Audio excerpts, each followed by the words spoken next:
one of them, realizing that he has been healed, returned, glorifying God in a loud voice, fell at the feet of Jesus and thanked him. He was a Samaritan. Jesus said in reply, "Turn your glance, were they not? Where are the other nine? Has none but this foreigner returned to give thanks to God?" Then Jesus said to him, "Stand up and go. Your faith has saved you."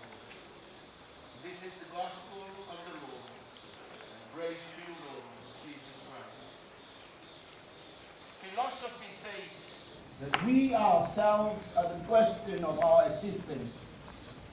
We ask questions. Why are we? Where are we from? Where are we going? What is the purpose of this life?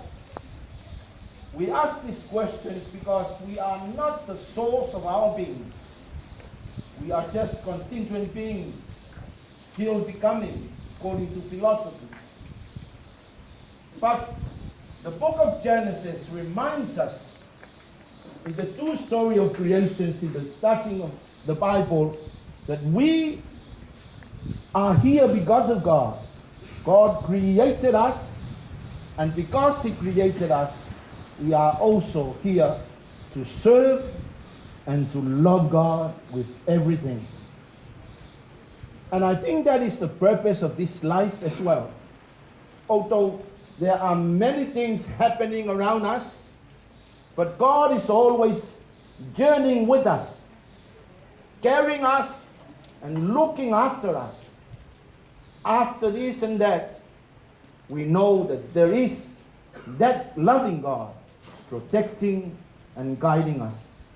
And it is our duty to thank God in everything, in every circumstances in life, and especially to remember His love and His care for each and every one of us. Let us pray. It is truly right and just, our duty and our salvation, always and everywhere, to give you thanks, Lord, Holy Father, Almighty and Eternal God. For you laid the foundation of this world and have arranged the changing of times and seasons. You formed man in your own image and set humanity over the world in all its wonders, to rule in your name over all you have made, and forever praise you in your mighty works.